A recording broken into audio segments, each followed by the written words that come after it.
Good morning. My name is Maria, and I'm a student studying Master of Public Health in Texila American University. Yeah, I'm happy to have Kavya as my mentor. She has been very, very helpful to me.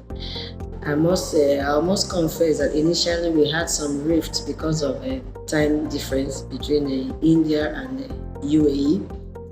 But after that, we were able to settle it, and I'm really amazed at the way she supervised me and supports me in all these stages, especially when I have challenges. And as I said before, I really love to keep her as my mentor because anytime I'm stuck somewhere, she's always there to respond to support me. I love her so much.